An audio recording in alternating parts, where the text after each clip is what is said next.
इस दीक्षांत समारोह में उपस्थित झारखंड के राज्यपाल श्री संतोष गंगवार जी, झारखंड सरकार में राजस्व, निबंधन एवं भूमि सुधार मंत्री श्री दीपक बिरुआ जी, NIT Jamshedpur board of governors के अध्यक्ष श्री सुनील अलग जी, निर्देशक प्रोफेसर गौतम सूत्रधर जी, गणमान्य अतिथियों, संकाय सदस्यों, अभिभावकगण, प्रिय विद्यार्थियों, देवियों और स्वजनों, नमस्कार, जुहार। झारखंड के प्रमुख औद्योगिक केंद्रों में स्थित राष्ट्रीय महोत्सव के इस संस्थान में आप सबके बीच उपस्थित होकर मुझे हार्दिक प्रसन्नता हो रही है। पिछले 65 वर्षों से ये संस्थान विज्ञान और तकनीकी के प्रचार एवं महत्वपूर्ण भूमिका निभा रहे हैं। इसके लिए मैं इस संस्थान से जुड़ी सभी पूर्व और वर्तमान विद्यार्थियों, शिक्षकों और प्रशासकों की बहुत बहुत सराहना करती हूँ। मैं आज के दीक्षांत समारोह में पदक और उपाधि प्राप्त करने वाले सभी विद्यार्थियों को हार्दिक बधाई देती हूँ। दीक्षांत समारोह में उपाधि प्राप्त करना कई वर्षों की उपाधि के लिए आपकी मेहनत और परिणाम है। ये आपकी उपलब्धियों का उत्सव मनाने और भविष्य के लिए नई संकल्प लेने का अवसर है। लेकिन आज मुझे लगता है क्योंकि साल भर के संघर्ष, परिश्रम, अनिद्रा होकर के जो परिश्रम आप किए हैं, आज मुझे थोड़ा इतना उत्साह नहीं लग रहा है।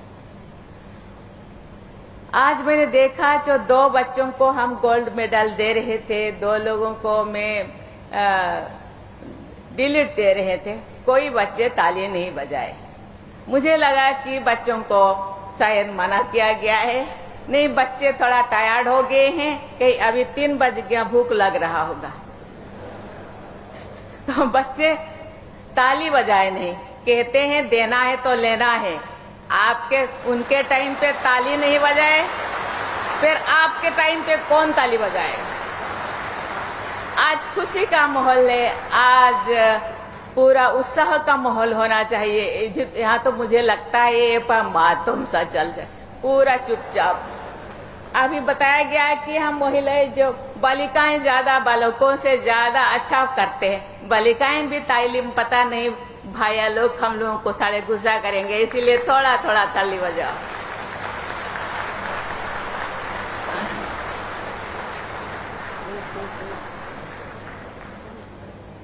आपका दिन अपने माता पिता, अभिभावकों और शिक्षकों के प्रति आभार प्रकट करने का अवसर भी है, जिनके सहयोग और मार्गदर्शन से आपको ये सौभाग्य मिला है। मैं इस समारोह में मानद उपाधि से सम्मानित हुए स्वामी गोविंद देव गिरी जी और रविंद्र कुमार बेहरा जी को भी बहुत बहुत बधाई देती हूँ। प्रिय विद्यार्थियों, NIT जैसे प्रतिष्ठित संस्थान से शिक्षा प्राप्त करना अपने आप में एक उपलब्धि है।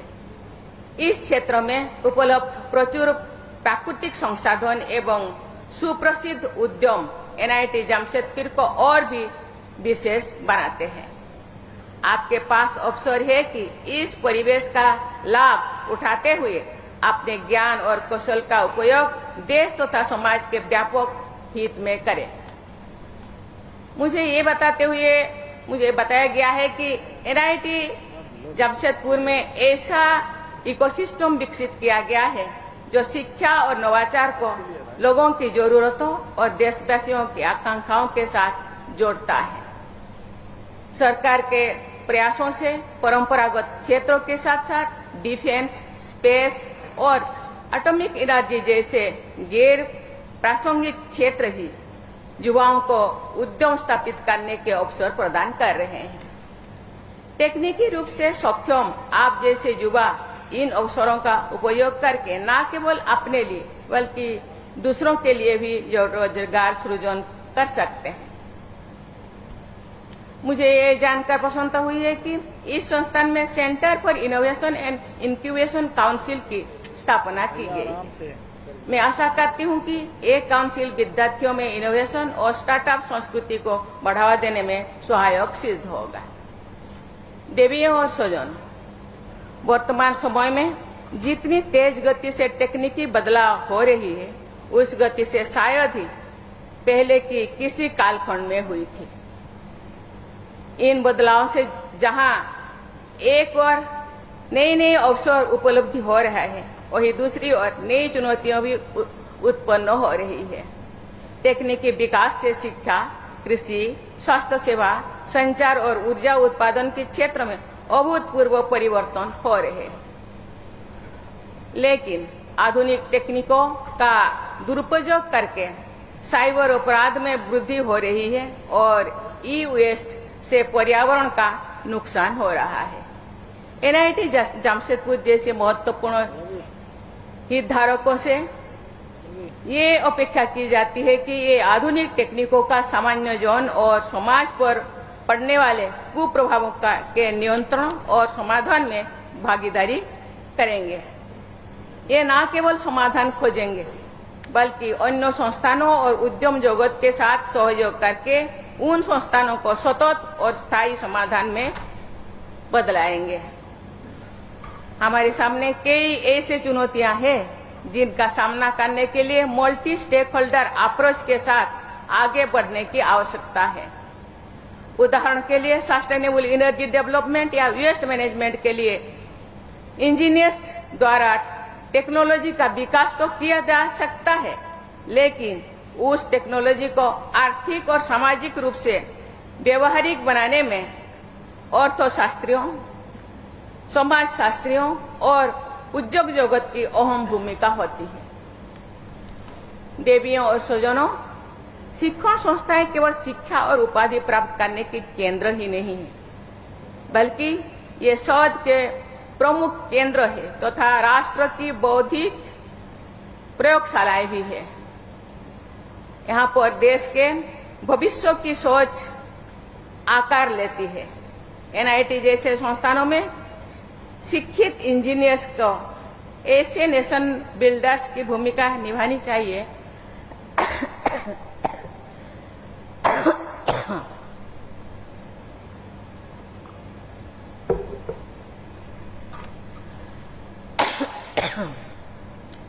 जो तकनीकी विकास को मानव कल्याण का माध्यम बनाए। वर्ष 2047 तक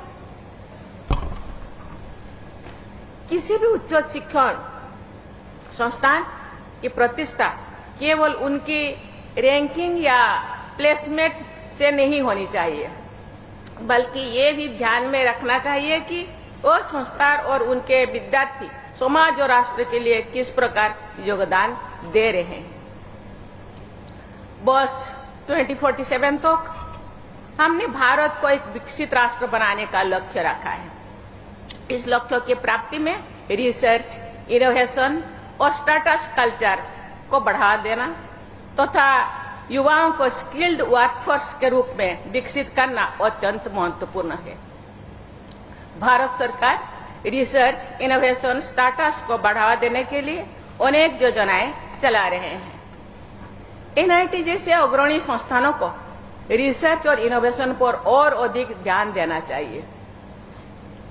आपके ये योगदान के बल पर भारत एक नॉलेज सुपर पावर के रूप में स्थापित हो सकेगा।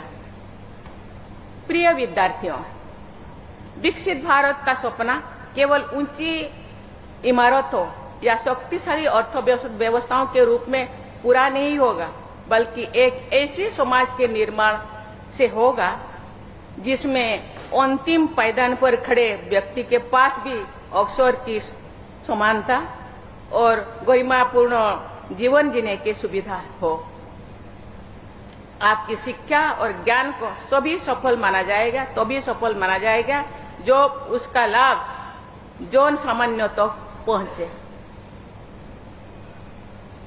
जब आप संवेदनशीलता के साथ तकनीकी कौशल का प्रयोग करेंगे तो आप इस लक्ष्य को प्राप्त करने में सफल रहेंगे। आपको याद रखना चाहिए कि बिना करुणा के किया गया आविष्कार केवल एक मशीन विकसित कर सकता है, लेकिन करुणा से प्रेरित नवाचार समाज के लिए एक वरदान सिद्ध हो सकता है। भविष्य में आपके सामने कई चुनौतियां आएगी। उस समय आपका चरित्र बल और आपके नैतिक मूल्य ही आपके सबसे प्रभावी मार्गदर्शक होंगे। आपको मेरी सलाह है कि सफलता को केवल बड़े पैकेज या ऊंचे पद से नहीं मापे, बल्कि इस आधार पर उसका आकलन करें कि आपके ज्ञान या कार्यों से कितने लोगों के जीवन में सकारात्मक बदलाव आ रहा है। मैं आप सबके अत्यंत उज्जवल भविष्य की कामना करती हूँ। मुझे विश्वास है कि आप अपनी प्रतिभा और परिश्रम से न केवल आपका और अपने परिवार का बल्कि समाज और राष्ट्र का भी गौरव बढ़ाएंगे। आप सब भारत को एक समावेशी और समृद्ध राष्ट्र के रूप में प्रतिष्ठित करने में अपना योगदान देंगे। मेरी शुभकामनाएं आपके साथ है। बहुत बहुत धन्यवाद। जय हिंद, जय भारत।